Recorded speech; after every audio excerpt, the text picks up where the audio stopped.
sommes heureux de votre présence parmi nous à ce 13e Forum Jésus le Messie et le 2e ici à Marienthal.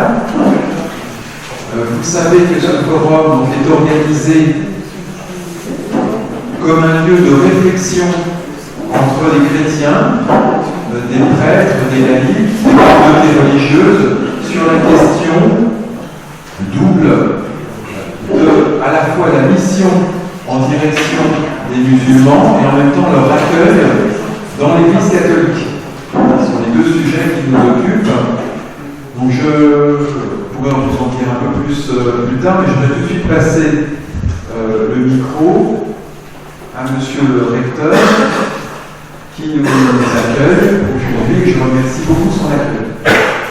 Et également à Monseigneur Dolman, après, s'il veut bien, qui nous fait l'honneur de sa présence. Voilà. Merci Monsieur Laloy, merci de venir nous rejoindre à Marienthal pour ce temps, comme vous venez de dire, de réflexion autour de la question de l'islam, et de réflexion entre chrétiens. Je suis vraiment très très heureux de vous accueillir. Et puis de prier. C'est ce que je disais à M. Laloy ce matin, c'est que durant les 2 jours que vous avez passés ici, la communauté des pères, la communauté des sœurs, nous allons vous porter dans notre prière, demander aussi le nom de l'Esprit Saint pour vous donner force dans ce que vous allez vivre, puis le laisser passer dans chacune de nos vies, chacun de nos cœurs, pour être témoin du Seigneur, témoin du Christ qui nous envoie à travers le monde. J'avais prévu ce matin, je me suis dit, est-ce que je peux vous lire un petit passage d'Évangile, mais on le connaît tous par cœur. J'aime beaucoup ce passage de l'Évangile selon saint Matthieu, c'est les dernières paroles du Christ. Lorsque, après la résurrection, il dit d'abord n'ayez pas peur, puis ensuite il voit les disciples. Il dit je vous envoie à travers le monde, allez baptiser au nom du Fils et du Saint-Esprit. Et le Seigneur leur dit et nous dit je suis avec vous tous les jours, jusqu'à la fin du monde.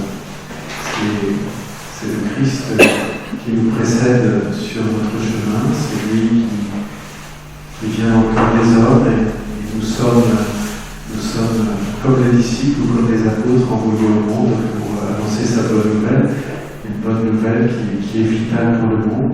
Nous croyons, nous tous qui sommes là, mais c'est, je crois bien aujourd'hui, de nous rassembler, encore de nous conforter bien dans cette vérité profonde que le Christ vraiment est une bonne nouvelle pour le monde.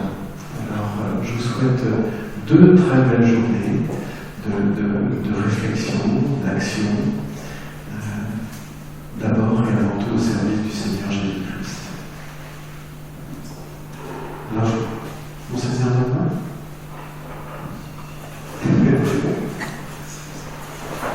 Alors, nous reverrons à la messe tout à l'heure. D'ici là, je suis un petit peu prêt. Donc, bonne journée. Je me prends de court, mais je suis heureux de pouvoir aussi rejoindre pendant les week-ends, ne serait-ce qu'un petit instant ou un petit bout de temps, une formation, aussi sentir le pouls des activités, des propositions qui sont faites du nord au sud de l'Alsace. Il y avait un groupe de jeunes ce matin au séminaire, parce que depuis septembre, je fais aussi la mission, j'ai la responsabilité de recteur du grand séminaire, puis c'est une petite dizaine de séminaristes sur place, ils ont beaucoup diminué, mais c'est aussi 33 ou 34 étudiants comme vous là, d'un autre foyer Jean-Paul, hein, je crois Jean-Paul II, c'est ça. Et donc nous sommes toujours les évêques naturellement très, très sensibles à toute cette vitalité et prendre secours pendant le week-end. D'autant plus que Madame Annie Laurent, nous ne connaissions pas personnellement, mais j'ai pas mal lu d'elle. J'ai beaucoup suivi le synode pour les églises orientales, dont vous avez été membre, je sais pas comment dire, observateur, expert. Et vos approches, vos réflexions, ce que vous avez écrit ont beaucoup alimenté notre réflexion et des apports originaux et importants, précis, qu'on n'ose pas toujours dire ou qu'on développe pas toujours assez. Et je vous en remercie. Et cette qualité aussi d'enseignant dans le monde universitaire et de chercheur. Vous avez tout l'espace aussi dans ce monde de la pensée, mais aussi, je sais, vous êtes croyant, profondément engagé dans la vie ecclésiale, et donc vous avez aussi à nous porter votre amour du Christ et de l'Église. Merci. Vous me comblez, Monseigneur. Bonjour à tous. Je viens de Provence, mais je suis d'origine de père alsacien, alors je suis très contente de ce petit séjour ici, de retrouver un peu quelques racines. Voilà, alors nous allons évoquer la question du bienheureux Charles de Foucauld, son rapport avec l'islam et les musulmans. Vous m'entendez là ?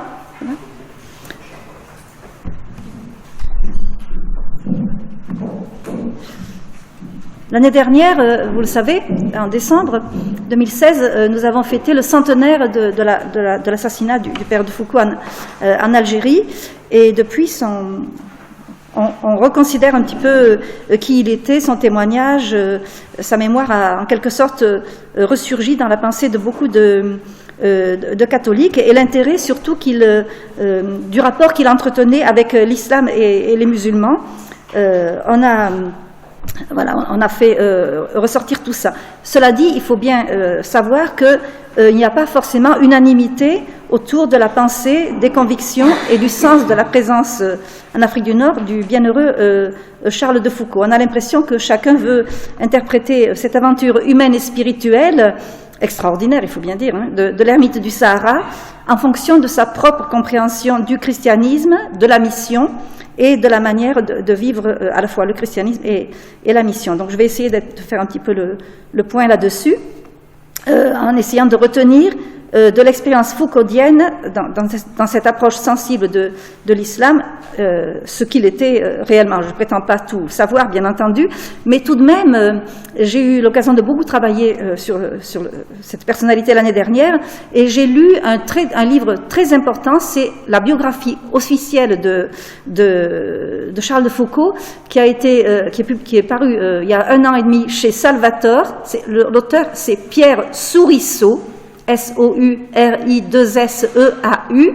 Elle est très importante, cette biographie, parce qu'il est l'archiviste de la cause en canonisation.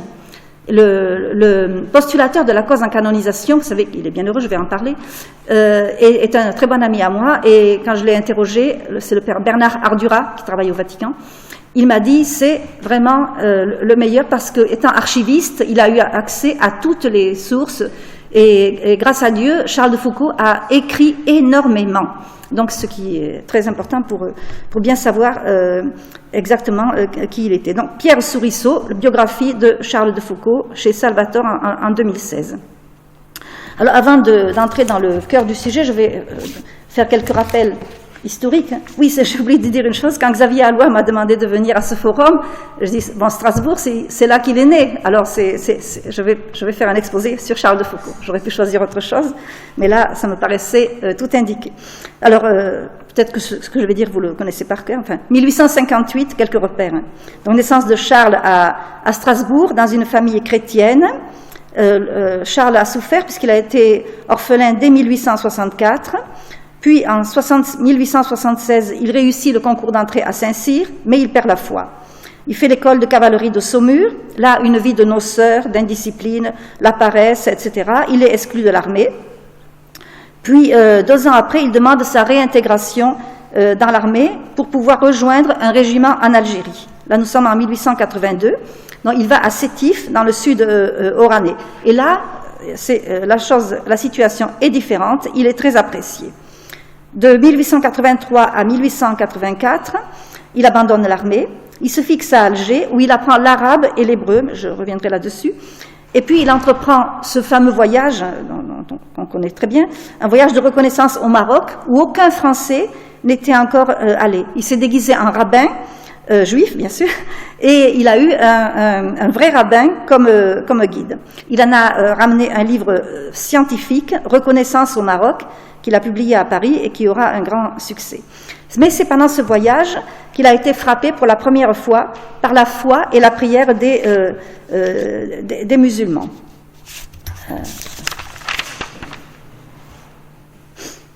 Oui, pardon. Plus tard, il écrira à son ami Henri de Castres en 1901. Il lui écrira ceci. « La vue de cette foi, de ces hommes vivant dans la continuelle présence de Dieu, m'a fait entrevoir quelque chose de plus grand et de plus vrai que les occupations mondaines. » Et il avouera aussi, Henri de Castres, avoir été tenté d'adhérer à l'islam. Enfin, à l'époque, on disait islamisme pour les deux dimensions de l'islam. Voilà ce qu'il a écrit. « L'islamisme est extrêmement séduisant. Il m'a séduit à l'excès. Il me plaisait beaucoup avec sa simplicité, simplicité de dogme, simplicité de hiérarchie, simplicité de morale. » Mais on va voir qu'il n'était pas vraiment un connaisseur de l'islam et que finalement, c'est plus la religiosité des musulmans qui l'a attiré que la doctrine coranique. Bon, enfin, il s'interroge sur Dieu et en 1886, il demande à une de ses cousines à Paris de lui indiquer un prêtre qui pourrait lui donner des cours sur la religion chrétienne. Alors c'est l'abbé Huvelin, c'est bien connu, curé de Saint-Augustin à Paris, qui le reçoit. Notez Saint-Augustin, l'église Saint-Augustin. Est-ce qu'on doit y voir un signe là, après l'Algérie et le Maroc? Alors, eh bien, le prêtre, l'abbé Huvelin, avant d'enseigner la religion chrétienne à Charles de Foucauld, lui ordonne de se mettre à genoux et de se confesser. Charles obéit et la conversion est immédiate. Alors, et tout de suite également, il pense à la vie religieuse. Et c'est ainsi que l'abbé Huvelin l'envoie en pèlerinage en Terre Sainte. Le but était d'approfondir sa foi. Alors, il y a une étape importante, c'est 1890. Là, il entre à la Trappe pour vivre une vie cachée. Il était inspiré par la spiritualité de Nazareth. On y reviendra aussi. Dans Notre-Dame-des-Neiges, en Ardèche. C'est en Ardèche qu'il a été ordonné prêtre, d'ailleurs. Et puis, il est allé aussi dans une autre trappe, dans le nord de la Syrie, à Akbès. J'en reparlerai aussi. Quand il était après, il repart en Terre Sainte. De 1897 à 1901, il vit à Nazareth au service des Clarisses. Si vous êtes allé à Nazareth, vous avez pu voir le petit musée qu'elles ont conservé avec de très beaux dessins qui rappellent son séjour là-bas.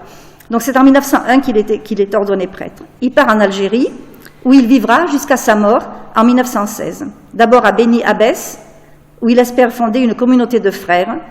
Et puis, d'ailleurs, il pressentait Louis Massignon comme compagnon de vie religieuse, mais la relation n'a jamais été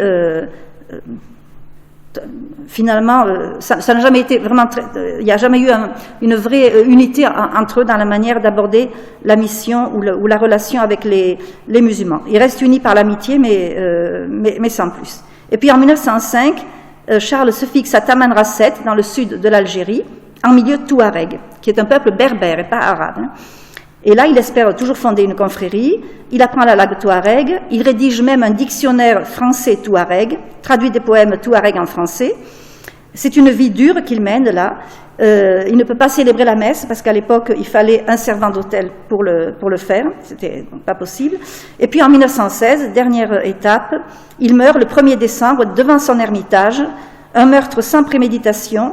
On ne considère pas Charles de Foucauld comme un martyr de la foi. C'est un assassinat lié aux événements politiques. Bien sûr, il a été tué parce que chrétien, c'est évident. Tout montrait en lui le chrétien. De ça aussi, je vais en parler. Mais Monseigneur Ardura, le postulateur, dont m'a bien dit, il n'est pas béatifié comme martyr. Et la canonisation suivra le même chemin.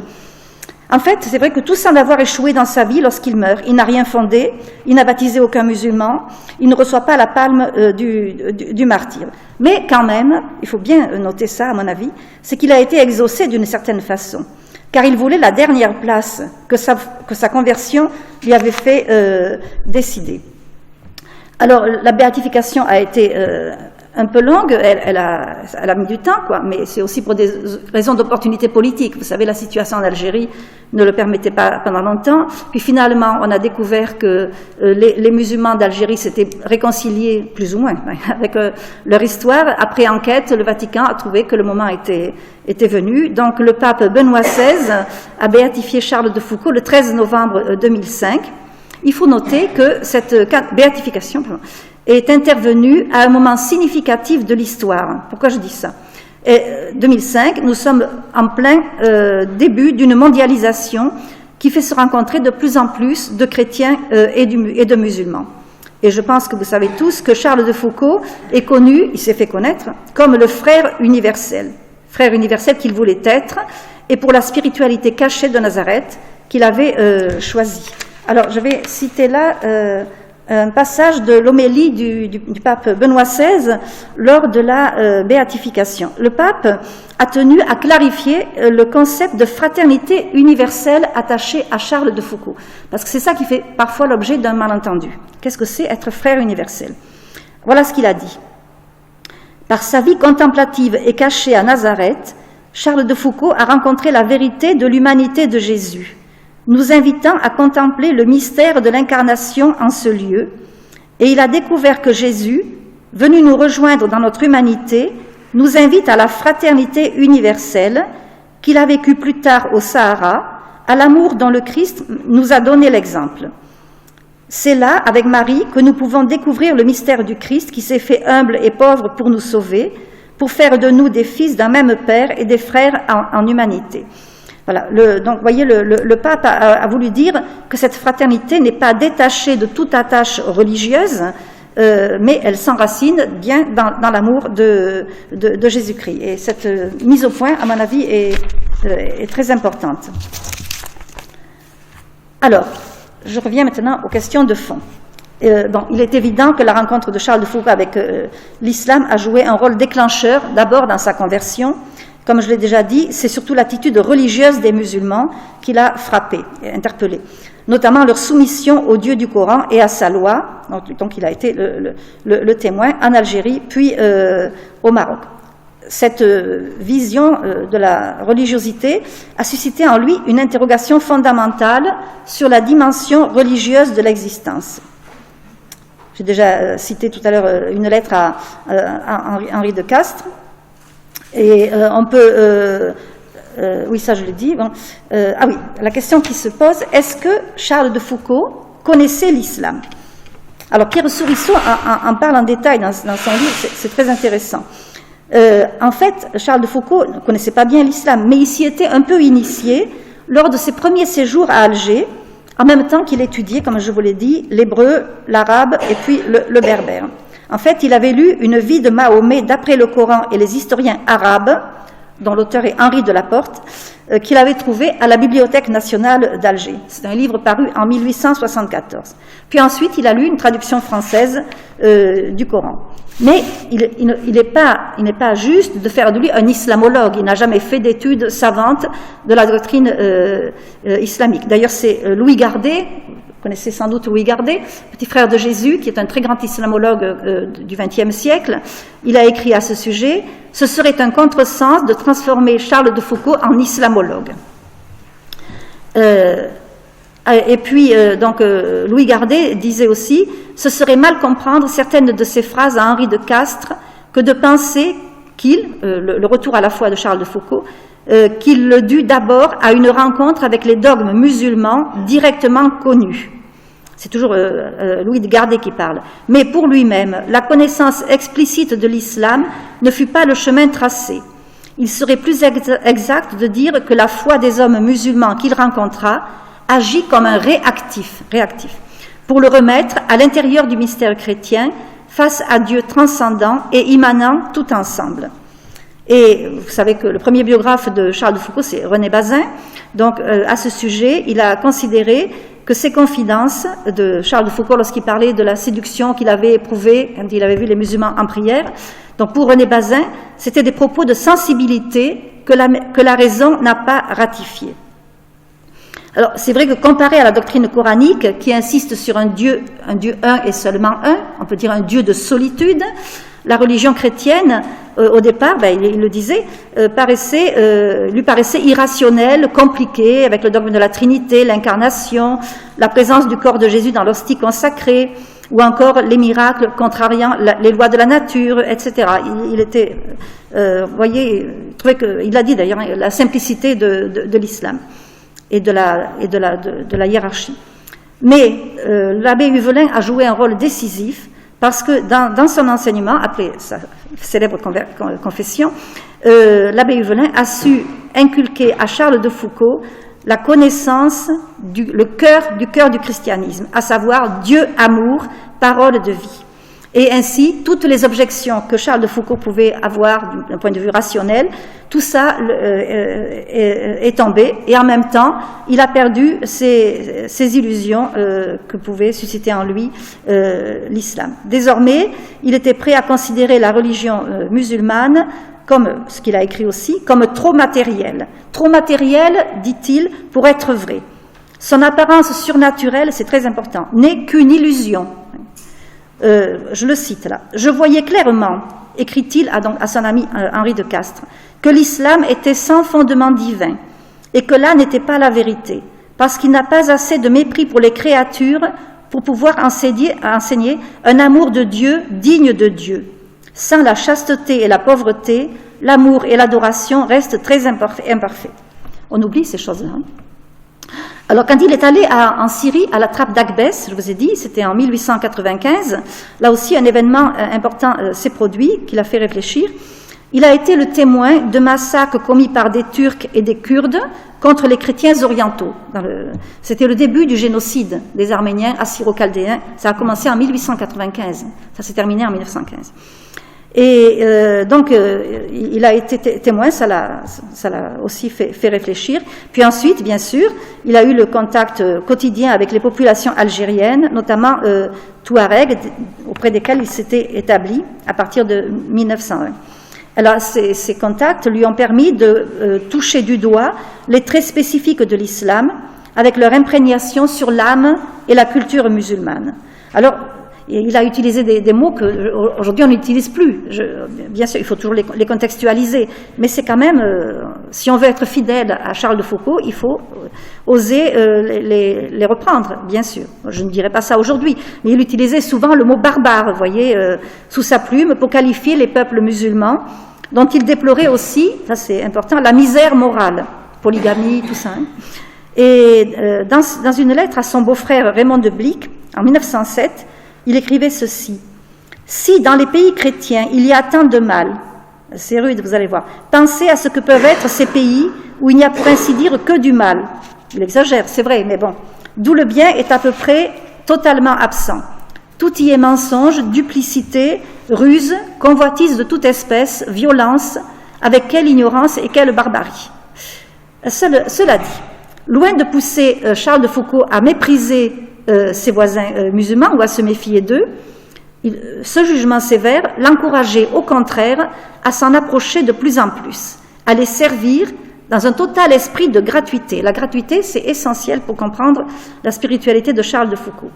Autrement dit, il voulait les aimer à l'image du Christ qu'il avait choisi d'imiter sans condition et sans réserve.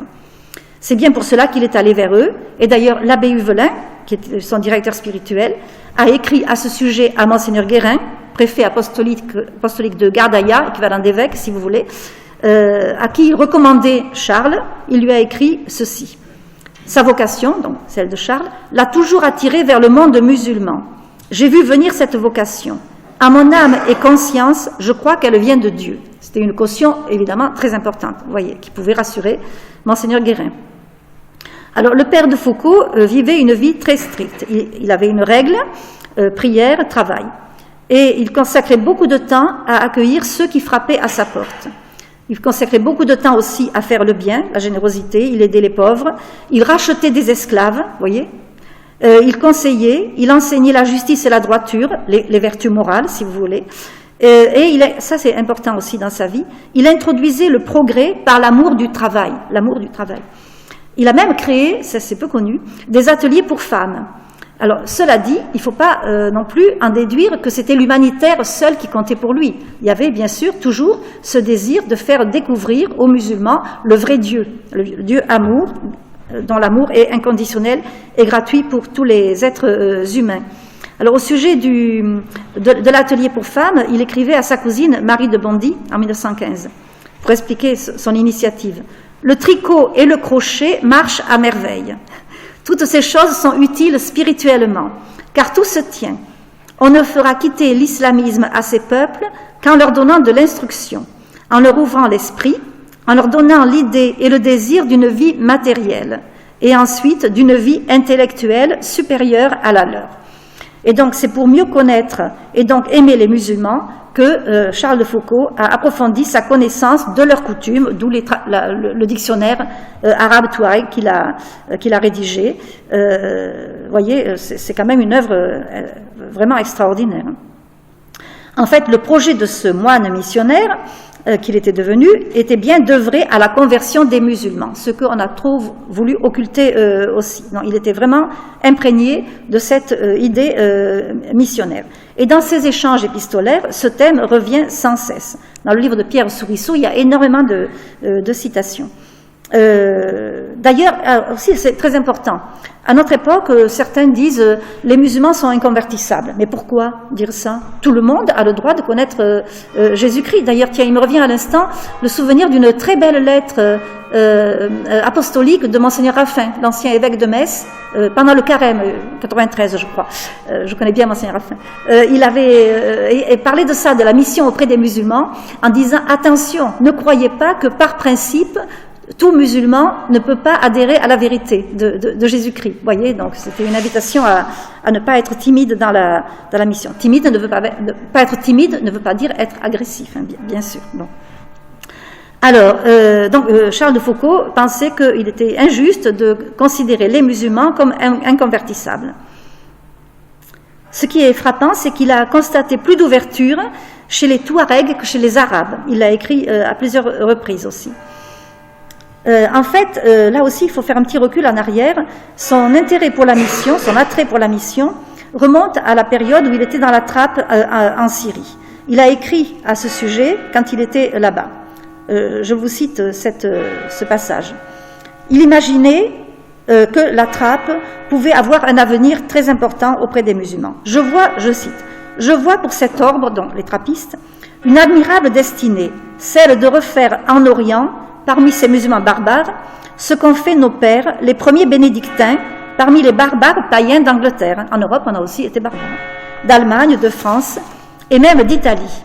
Et il continuait, on ne peut pas vivre au milieu de ces malheureux musulmans schismatiques, hérétiques, sans soupirer après le jour où la lumière se lèvera sur eux. Bon, cela dit, on l'a vu, c'était pas là qu'il devait s'établir. Il n'est pas donc resté au Proche-Orient. Il a choisi la vie érémétique dans le désert d'Afrique du Nord. Mais il est revenu de là-bas, de la Terre Sainte surtout, en particulier de Nazareth, c'est ça que je vous avais annoncé tout à l'heure, imprégné du mystère de la visitation. Ça c'est très fort dans sa spiritualité, mystère de la visitation et du désir d'imiter la Vierge Marie dans ses relations, donc lui, Charles de Foucault, avec les infidèles. Il a exprimé ce souhait en 1899 dans le règlement provisoire des ermites du Sacré-Cœur de Jésus, la communauté qu'il envisageait de fonder et qu'il n'a pas pu réaliser. Voilà ce qu'il écrivait. Sans sortir de la vie cachée, sans sortir du silence, Marie sanctifie la maison de Saint Jean-Baptiste en y portant Jésus et en y pratiquant les vertus évangéliques. Alors, quand j'ai lu ça, ça m'a donné une idée, mais bon, je vous livre, c'est une simple suggestion. La visitation à une carême, la visite de Marie à sa cousine Élisabeth. Souvent, je me dis, à ce moment-là, Marie a apporté charnellement son fils Jésus à sa cousine Élisabeth. Aujourd'hui, nous, dans notre relation avec les musulmans, nous pourrions apporter le Christ mystiquement aux musulmans. Et comment? Le moyen le plus simple, c'est de prier à cette intention lorsque nous récitons le mystère de la visitation du rosaire. Vous voyez? C'est une suggestion en passant. Voilà. Alors, et d'ailleurs, c'est bien ce qu'il faisait. Hein. Charles de Foucault priait beaucoup en s'inspirant du mystère de la visitation lorsqu'il s'est installé dans le Sahara. Et c'est à partir de ce moment-là qu'il s'est fait appeler frère universel. Alors, concernant l'évangélisation proprement dite, c'est-à-dire l'annonce de l'évangile, pour lui, c'était une affaire de longue haleine, mais avec une méthode précise, qu'il a longuement mûrie. Voilà ce qu'il écrivait. Faire tout mon possible pour le salut des peuples infidèles de ces contrées, dans un oubli total de moi. Par quel moyen? Par la présence du très saint sacrement, le saint sacrifice, la prière, la pénitence, le bon exemple, la charité, la sanctification personnelle, en employant moi-même ces moyens. Donc il entendait procéder par étapes. Il disait que l'apostolat auprès des musulmans nécessite surtout des exemples et des œuvres, autrement dit plus que la parole. Il faut nous faire estimer et aimer, montrer dans notre vie ce qu'est le christianisme, apprivoiser les âmes pleines de préjugés, de défiance envers le christianisme, et les amener peu à peu, insensiblement et par l'amour, à accueillir la vérité à laquelle ils ont droit. Donc l'annonce explicite, il la voulait sur le long terme, mais elle n'était pas du tout absente de son programme. Seulement, c'était la prudence qui le guidait, et de ça aussi, il a parlé en 1903 dans des notes personnelles. Parler beaucoup aux indigènes et non de choses banales, mais à propos de tout, en venir à Dieu. Si on ne peut leur prêcher Jésus parce qu'ils n'accepteraient pas certainement cet enseignement, les préparer peu à peu à le recevoir, en leur prêchant sans cesse dans les conversations la religion naturelle, beaucoup parler et toujours de manière à améliorer les âmes, à les relever, à les rapprocher de Dieu, à préparer le terrain de l'Évangile. Il a écrit aussi un texte qui s'appelle « Notes sur la manière de parler de notre sainte religion aux indigènes du Sahara ». Et là, il dit « Il ne faut pas discuter, mais exposer ». Et c'est pour ça qu'il a choisi d'ailleurs beaucoup l'écrit plus que la parole. Il a traduit les 4 évangiles en touareg. Il a rédigé un catéchisme. L'intitulé peut nous surprendre, mais je vous le cite. L'évangile présenté aux pauvres nègres du Sahara. Et on le trouve encore, je l'ai acheté chez un bouquiniste. Il a également pris une initiative, là pour le coup audacieuse, en distribuant aux musulmans de son voisinage des chapelets de la charité. C'est lui qui avait appelé ces chapelets comme ça, des chapelets de la charité. Il leur apprenait à prier en disant sur les gros grains du chapelet « Mon Dieu, je vous aime de tout mon cœur ». C'est tout. « Mon Dieu, je vous aime de tout mon cœur ». Et d'ailleurs, cette pratique lui a été reprochée par un universitaire algérien, Ali Merad, qui est décédé en France il y a quelques années. Il habitait Lyon, il a écrit plusieurs livres sur l'islam. Dans un livre qu'il a consacré à Charles de Foucault, Ali Merad, Charles de Foucault au regard de l'islam.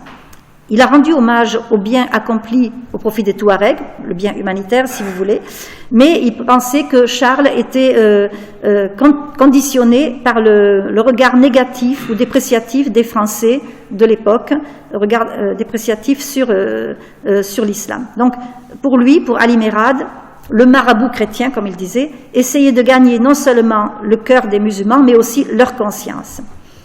Or, franchement, on est obligé de reconnaître que l'attitude de Charles de Foucault n'avait rien de calculé, ni de colonialiste au sens idéologique. Attention, il faut bien préciser.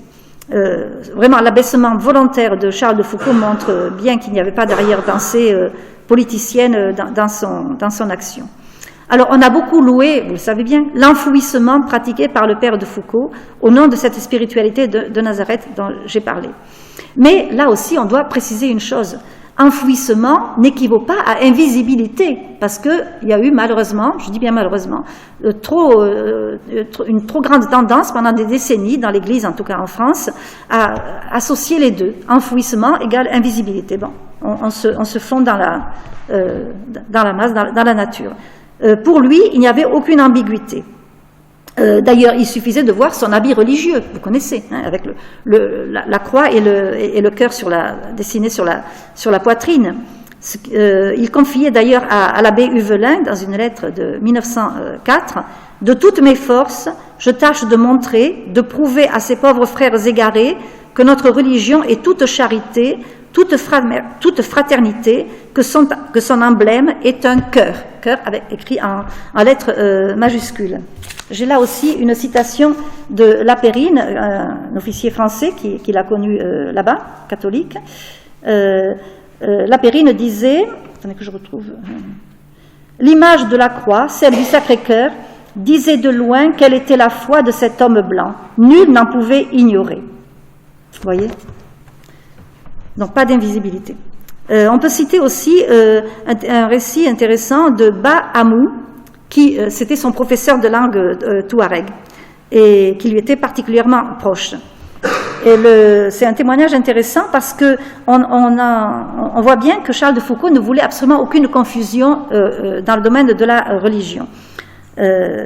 Donc ce Ba Amou a écrit: au début de son installation dans le Hogar, Charles de Foucault il arrivait que certains de ses visiteurs, sortant de chez lui aux heures de la prière musulmane, s'arrêtaient près de l'ermitage pour prier. Le père de Foucault les invitait aimablement à s'éloigner de l'ermitage en leur disant qu'ils devaient comprendre qu'ils ne désiraient pas les voir prier près de chez lui, comme eux-mêmes ne pouvaient désirer le voir prier dans une mosquée. Il disait ces choses en termes tellement aimables, c'est le musulman qui parle, tellement aimables et bons, que très peu de temps après, aucun de nous ne les ignorait et ne se serait permis d'enfreindre ses désirs. Vous voyez, aucune ambiguïté, aucune confusion. Voilà. Alors, malgré tous ses efforts, on l'a déjà dit, le père de Foucault n'a baptisé aucun musulman. Malgré son désir si souvent exprimé, ses nombreux appels pour que le pays où il était fût couvert de religieux et de bons chrétiens restant dans le monde, ce qu'il écrivait à ses amis français, aux autorités, etc., aucun autre missionnaire ne l'a rejoint. Aucune réelle démarche d'évangélisation n'a été tentée. Alors, lui, sans renoncer évidemment à son apostolat, qui était toute sa vie, il a appris à se contenter de semer, pressentant que la moisson n'interviendrait sans doute pas avant peut-être plusieurs siècles, enfin en tout cas avant longtemps. Mais c'est vrai que vraiment, il regrettait le peu d'empressement des chrétiens pour œuvrer au salut des musulmans, ainsi que les obstacles opposés à la mission, par la France laïque qui interdisait l'évangélisation des musulmans. Ainsi, il prophétisait le prix que notre pays aurait à payer pour son égoïsme. C'est pas moi qui le dis, c'est lui qui l'a exprimé dans sa célèbre lettre du 16 juillet à René Bazin, son premier biographe. Je cite juste une phrase. « Si nous n'avons pas su faire des Français de ces peuples, donc d'Afrique du Nord, ils nous chasseront. Le seul moyen qu'ils deviennent français est qu'ils deviennent chrétiens. » Bon. Alors bien sûr, il fallait aussi que cet avertissement ne fût pas interprété comme une caution pour mettre l'évangile au service de la République. C'était pas ça l'idée de Charles de Foucault. Ce qui l'intéressait avant tout, c'était la sainteté de chacun et non un quelconque calcul politique. Il faut être bien clair là-dessus. D'ailleurs, il disait aussi, il écrivait, « La sainteté, qui est le principal, nous donnera tôt ou tard l'autorité et inspirera confiance. » La sainteté des chrétiens peut inspirer confiance aux musulmans. Vous voyez, c'était par le témoignage de cette sainteté. Je vais terminer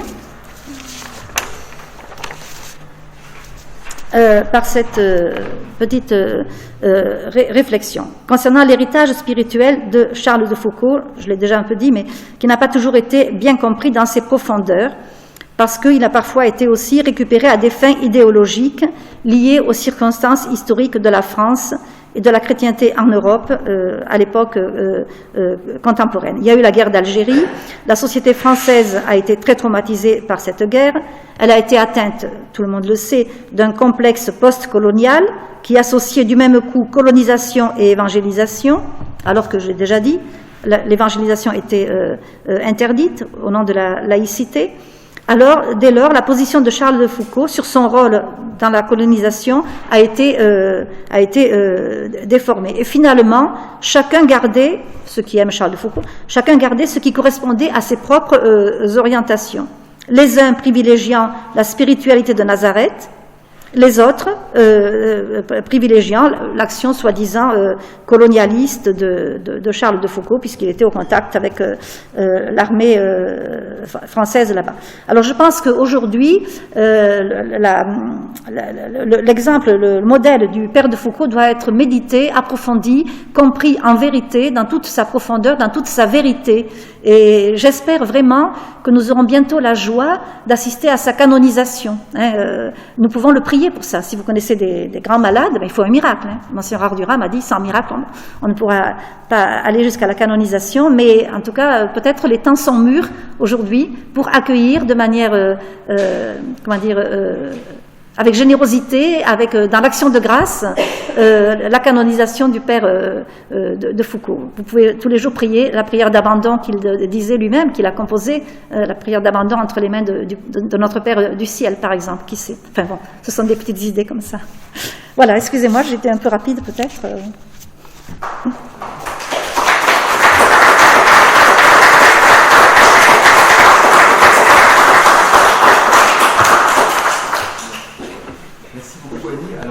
On peut donner peut-être la parole à la salle s'il y a des questions que vous souhaitez poser ou des réactions à cette conférence d'anniversaire.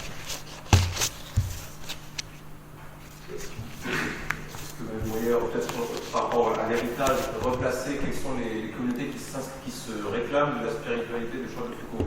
Donc il y a toujours à la Sécrète, je crois, une petite communauté. Oui, oui, tout à fait. Oui, oui. Voilà. Et puis il y a des groupes aussi qui se réclament de Charles de Foucault dans le dialogue islamo-chrétien. Oui. Est-ce que vous pourriez nous faire un panorama? Il y a de très nombreuses fraternités, en effet, qui se rattachent à la spiritualité de Charles de Foucault, avec des dénominations, ben là je n'ai pas la liste, je suis désolée, mais elles sont très nombreuses.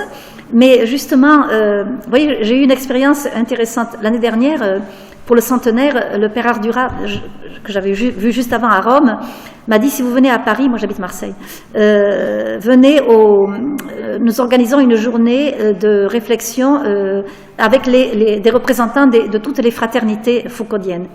Alors, comme j'étais à Paris, ça tombait bien, c'était à côté de l'église Saint-Augustin. On a passé toute une après-midi là. J'ai été frappée d'une chose, c'est vraiment, il n'y avait que des personnes âgées, parmi les religieux, hein, les consacrés, que des âgés. Il n'y avait pas de jeunes du tout. C'était frappant. Ils étaient des dizaines, vous voyez. Et puis, les discours que j'entendais, Monseigneur Ardura n'était pas très à l'aise, c'était très sécularisé. Vous voyez, l'enfouissement, tout ça. Bon, alors,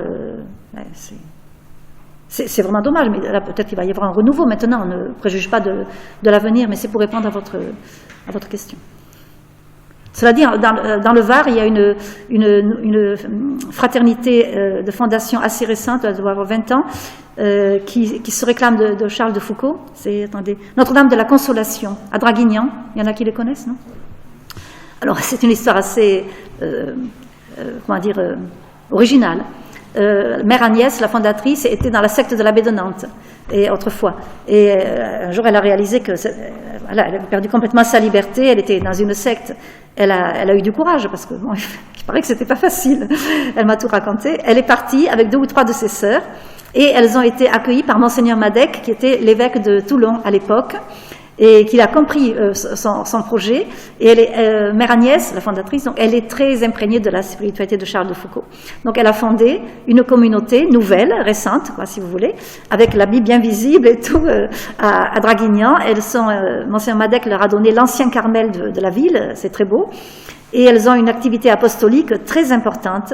Elles accueillent des jeunes chrétiens, musulmans, le mercredi, quand il n'y a pas les cours, et elles les forment à tout, y compris à la vie, à la politesse. Vous voyez, la vie. Bien sûr, il y a des cours de catéchisme, évidemment. Et alors, elles sont très apostoliques et pleines de joie. Maintenant, elles ont été reconnues par Rome il y a une dizaine d'années. Du coup, elles ont des novices. Enfin, c'est une communauté qui se porte bien. Peut-être par là, il y a un début de renouveau. De l'héritage du père de Foucault. Voilà. Il y avait quelqu'un qui... Quelqu'un avait levé le doigt. Oui. Je voulais vous poser la question concernant le postulateur de la cause de canonisation. Je n'ai pas retenu son nom. Bernard, le prénom. Ardura. A-R-D-U-R-A. Le père Bernard Ardura est un prémontré. Il a longtemps vécu à Saint-Michel-de-Frigolet, près d'Avignon. Et depuis au moins 20 ans, je l'ai connu à Rome, moi, il en est à sa 2e fonction. Il a d'abord été le secrétaire du Conseil pontifical pour la culture, avec le cardinal Poupart. Et puis Benoît XVI l'a nommé ensuite président du comité pontifical pour les sciences historiques, et qui est à Rome aussi, au Vatican. Et comme il aime beaucoup l'histoire, alors il est très très heureux de cette fonction. Et alors, avant, il n'est pas postulateur de Charles de Foucault depuis longtemps. C'était un prêtre de Valence que je connais pourtant très bien, mais trop âgé et malade, donc qui a passé le relais au père Ardura. Pourquoi? Vous avez des témoignages à lui envoyer ou... Non, mais je m'intéresse. Enfin, on ne sait jamais. À ce qui est un peu spirituel dans l'Église catholique et oui. Les causes de canonisation. Oui. M'interpelle beaucoup. Ah oui. Et je voulais savoir comment lui, il est chargé de la cause pour le père Charles de Foucault. Oui, le père Ardura, oui. Et on dit postulateur de la cause en canonisation. En tout cas, si vous connaissez un miracle obtenu après avoir prié le père de Foucault, vous pouvez lui écrire, c'est très facile. Monseigneur Bernard Ardura, Comité pontifical pour les sciences historiques, 00120, Cité du Vatican. 00120, Cité du Vatican. C'est l'adresse. Pas difficile. Les jeunes, pardon. Il y a aussi les petites sœurs de Jésus. sœur. Oui, oui, non, mais, oui, Une sœur Magdeleine. mais tout à fait, c'est elle qui a fondé, oui, oui, tout à fait. Avec un grand centre à Aix-en-Provence. À Aix-en-Provence, oui, oui, au Toubé, oui, oui. Mais, vous voyez, il n'y a pas de vocation. Pardon. Moi, je ne vois pas de vocation chez elle. Ah bon, pourtant elle- Ah non, elles sont, elles existent, mais il n'y a pas de recrue, je veux dire. Ah bon, il y a pas de- Et non, il y a la crise des vocations, c'est ce que je veux Il dire. y en a déjà, c'est ce qu'il y en a, parce que c'est quand même la... Oui, ça, je ne sais pas, il faut Monseigneur, non. Il y a une branche, une petite communauté à Cronenbourg, maintenant j'oublie les petites sœurs là, qui ont aujourd'hui pas de vocation locale, c'était ça. Ah oui. il y en a deux, trois. Oui, Qui ont beaucoup de mal d'ailleurs aujourd'hui.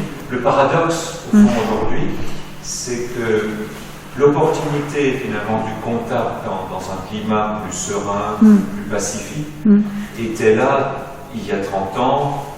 Aujourd'hui, c'est plus compliqué pour ces sœurs que je suis allé visiter. Ah oui. J'oublie maintenant les petites sœurs de Charles de Foucault. Là, oui, mais il y a diverses dénominations. Oui. Elles sont à Cronenbourg, là. Hein. Ah.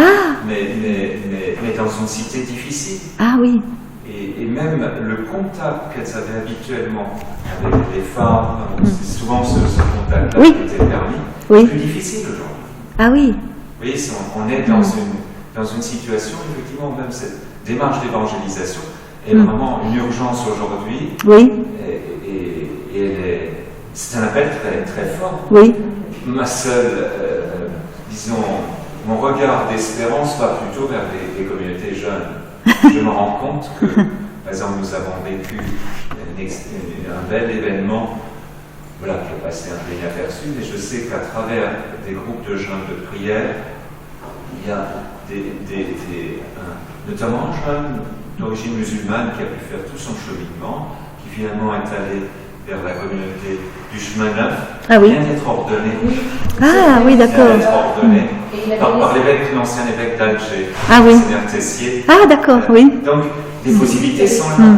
C'est vrai que c'est un jeune homme que j'avais connu quand il était étudiant dans un foyer, là, justement au séminaire, où moi-même j'étais formateur. Mais je le voyais, finalement, nous, les adultes, voilà, on faisait de tout pour qu'ils soient bien accueillis. Mais c'est bien des jeunes qui ont réussi à l'accompagner. Oui. D'abord à lui montrer ce qu'est la vie chrétienne par la prière et par le partage. Des groupes Yeshuas, et aussi le groupe Saint-Damien, enfin, des groupes comme ça qui existent à Strasbourg, qui Oui. sont forcément structurés, mais qui offrent quelque chose de cohérent et d'autre. Donc c'est possible. Oui, oui. Et récemment, je me suis de nouveau posé la question, je sais que des prêtres sont sensibles dans nos quartiers de Strasbourg, où finalement, là, il y a aussi encore des concentrations fortes, et une pauvreté, et donc une concentration malgré tout, et qui sont travaillées depuis quelques temps sur le site par des prédicateurs et autres. Quand un jeune musulman, même un jeune de tradition chrétienne dans ces quartiers se pose la question de la foi. De toute façon, à un moment donné, on se pose la question de la foi, disons du sens de la vie, et on est ouvert à ces questions. Oui. Et malheureusement, aujourd'hui encore, ils trouvent peu de chrétiens sur leur chemin. Ben oui, voilà. Je suis une famille pakistanaise, la maman est de tradition catholique, les enfants musulmans, parce que le papa est musulman, on se réfugie ici, ça fait 15 ans, je m'invite de temps en temps, ils ont trouvé un travail et autres.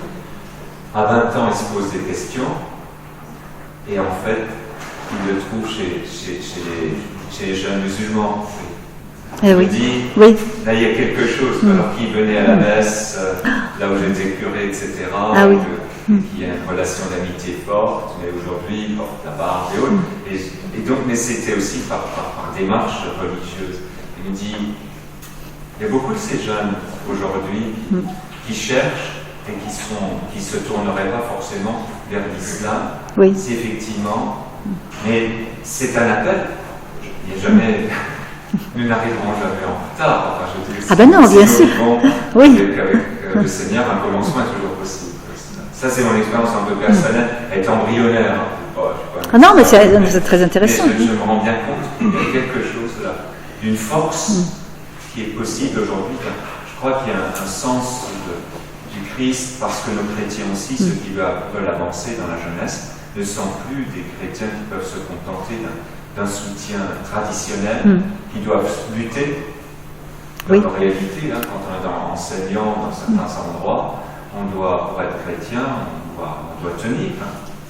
Oui, c'est difficile. Un séminariste alsacien, on ne peut même pas lui donner. Il est dans une structure de formation un peu particulière.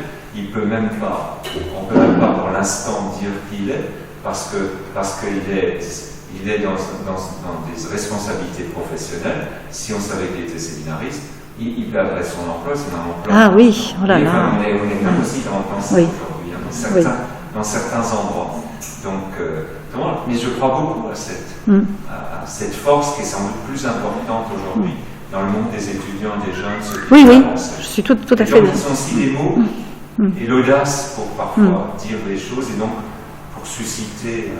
On n'est pas très nombreux, ces chrétiens, ces étudiants, mais ils ont une force formidable. Ah oui. Et je crois que c'est bienvenu aussi que notre archevêque nous pousse à nous rapprocher, à essayer de comprendre tout ce qui peut émerger dans ce monde des étudiants. Même moi, je me sens prêt à les épauler, mais je ne suis plus là jeune. Oui, merci Monseigneur. Il y a monsieur qui était avant vous. Oui. Très rapidement, en écho aux paroles de Monseigneur Bellman, j'aimerais juste rappeler que dernièrement, Famille chrétienne, la revue, avait répercuté cette parole du président Macron, on peut en penser ce qu'on veut, qui avait dit notre République est laïque, c'est la République qui est laïque, c'est pas la société française. Et donc, je crois qu'actuellement, on tend trop à confondre laïcité et laïcisme. Ah ben oui. Et malheureusement, je pense que les chrétiens aussi devraient, à ce moment-là, avoir le courage de dire que finalement, il ne faut pas tout confondre. À ce sujet, il y a une définition que je trouve personnellement remarquable, puisque, Monseigneur, vous avez fait allusion au synode auquel j'ai participé. Quand il y a un synode des évêques, après le pape publie une exhortation apostolique post-synodale. Alors c'était pour les églises du Proche-Orient, donc il a délivré ce document à Beyrouth, j'ai eu la chance d'y être aussi là-bas, le 12 septembre 2012. Et Ecclesia in Medio Oriente, c'est le titre du document, l'Église au Moyen-Orient. Et il y a tout un passage sur la citoyenneté, parce que c'est un problème pour les chrétiens d'Orient. Qui sommes-nous, disent-ils, comme citoyens? Nous sommes des dhimmis, vous connaissez peut-être, non. Alors le pape donc définit la saine laïcité. Je retiens juste cette petite formule très concise, mais qui dit tout. La laïcité, c'est la distinction, unité, trait d'union, distinction. Unité, distinction.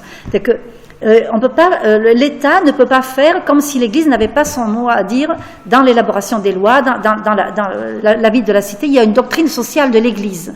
C'est distinction et non pas séparation. Or, nous, en France, nous avons conçu la laïcité comme une séparation entre les deux sphères, temporelle et spirituelle. Et c'est ça qui conduit au laïcisme que les musulmans, pour eux, c'est non seulement absurde, mais c'est à rejeter, voyez, parce que pour eux, la laïcité, comme ils la voient chez nous, c'est le rejet de Dieu de la cité, dans une religion où tout est mêlé dans l'islam. Dieu est partout, omniprésent. Donc là, il y a vraiment un travail de fond à faire, surtout pour vous les jeunes.